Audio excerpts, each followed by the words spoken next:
بسم اللہ الرحمن الرحیم۔ ثانیہ کربلا کے بعد عمر بن سعد نے اپنے لشکر میں قتل ہونے والوں کو 11 محرم الحرام کو دفن کیا۔ سیدزادوں اور اصحاب کے 72 جسد مبارک بے گور و کفن چھوڑ کر اہل بیت کو قیدی بنا کر انعام و اکرام کی خاطر وہ کوفہ کی جانب روانہ ہو گیا۔ ابن زیاد کا جہاں دربار تھا۔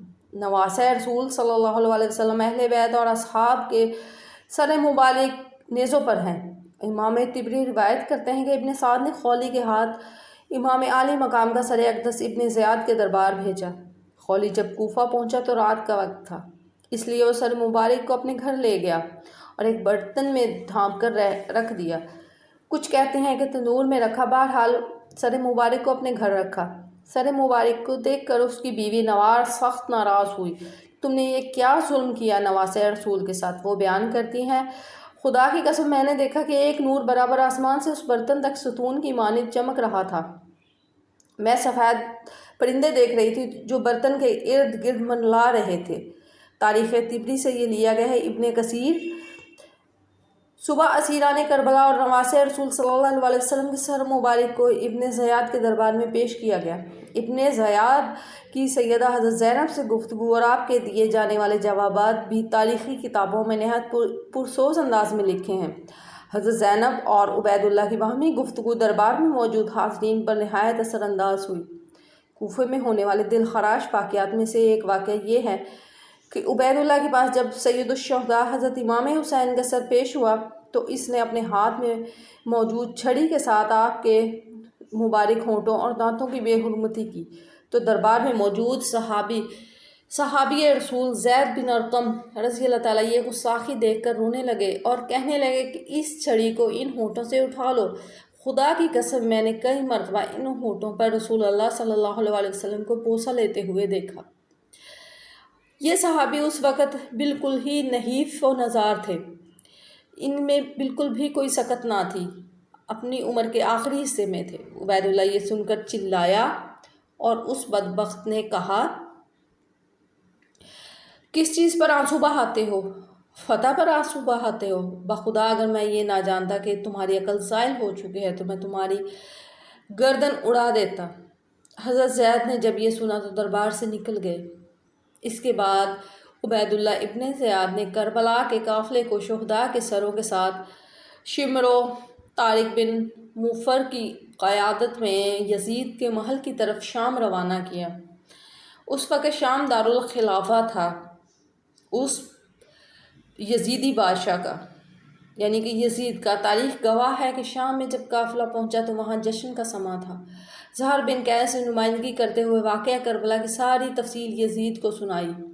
ایک سونے کے تشت میں حضرت امام حسین کے سر مبارک کو یزید کے سامنے پیش کیا گیا۔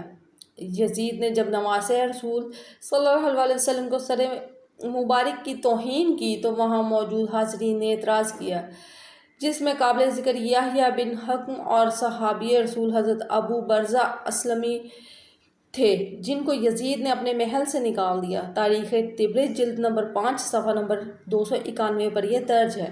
اس کے بعد حضرت زینب نے ایک تاریخ ساز خطبہ یزید کے دربار میں دیا، جس سے وہاں موجود لوگوں کے دل لرز اٹھے۔ یزید جب پشیمان ہوا تو اس نے قافلے کو آزاد کرتے ہوئے مدینے بھیج دیا۔ مدینے کے لوگوں کو واقعہ کربلا کی خبر مل چکی تھی۔ جیسے ہی وہ لوٹا پٹا قافلہ مدینے پہنچا تو وہاں قیامت برپا ہو گئی تھی۔ حضرت امام زین العابدین کی نظر روضہ رسول صلی اللہ علیہ وسلم پر پڑی تو آپ بس اتنا کہہ سکے، یا رسول اللہ، آپ اپنے نواسے کا سلام قبول فرمائے۔ بس اس کے بعد مدینے میں ایک نہ تھمنے والا آنسوؤں کا سیلاب تھا۔ اب آپ کو بتاتے ہیں کہ شیر خدا کے شیر حضرت امام حسین کا سر مبارک کس نے اور کب دفن کیا؟ اس بارے میں 5 روایات ملتی ہیں۔ سب سے پہلی روایت حضرت قرطبی اور شاہ محدث دہلوی سے ہے کہ یزید نے اسیران کربلا اور سر انور کو مدینے بھیجا، جہاں پر حضرت امام زین العابدین کے سر مبارک کو حضرت حسن یا حضرت سیدہ فاطمہ الزہرا کے پہلو میں دفن کر دیا گیا۔ تاریخ طبری سے یہ حوالہ لیا گیا ہے۔ دوسری روایت میں ابو ریحان البیرونی کہتے ہیں کہ اسیران کربلا نے 40 روز کے بعد کربلا واپس آ کر سر مبارک کو جستے مبارک کے ساتھ یعنی جسم مبارک کے ساتھ ملا کر دفن کیا۔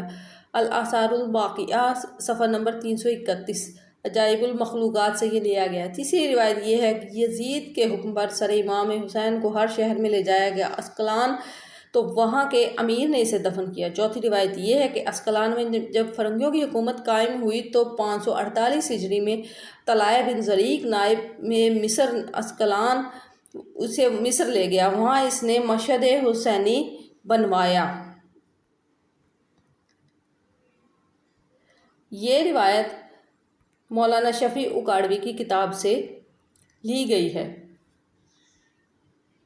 بہرحال سر مبارک کے بارے میں یہ مختلف روایات ہے۔ اس کے علاوہ علامہ ابن حجر مکی روایت فرماتے ہیں کہ سلیمان بن عبد المالک نے حضور صلی اللہ علیہ وسلم کو خواب میں دیکھا کہ آپ اس کے ساتھ ملاطفت فرما رہے ہیں اور اس کو بشارت دے رہے ہیں کہ صبح اس نے حضرت امام حسن بصری سے اس کی تعبیر پوچھی تو انہوں نے فرمایا کہ شاید تو نے حضرت محمد صلی اللہ علیہ وسلم کی آل کے ساتھ کوئی بھلائی کی ہے۔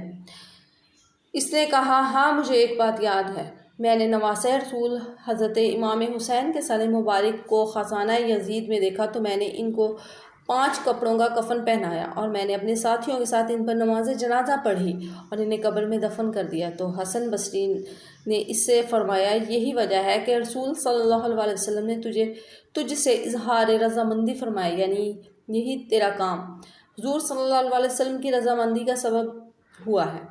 سلیمان بن عبد المالک کے بعد اس کے جانشین عمر بن عبدالعزیز نے سر مبارک کو نکالا اور کربلا جا کر خود جسد مبارک کے ساتھ دفن کر دیا۔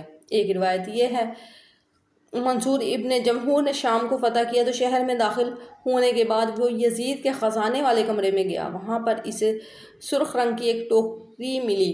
منصور نے اپنے غلام سے کہا کہ اس ٹوکری کو حفاظت سے رکھو کہ یہ بنو امیہ کے قیمتی خزانوں میں سے ایک خزانہ ہے، لیکن جب اس کو تھوڑے عرصے بعد کھولا گیا تو دیکھا کہ اس میں امام حسین کا نورانی سر ہے جس سے عطر کی خوشبو آ رہی تھی۔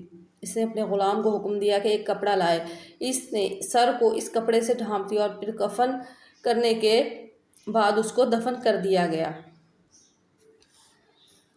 یہ مختلف روایات تھیں جو میں نے آپ کو بتائی سر انور کے بارے میں۔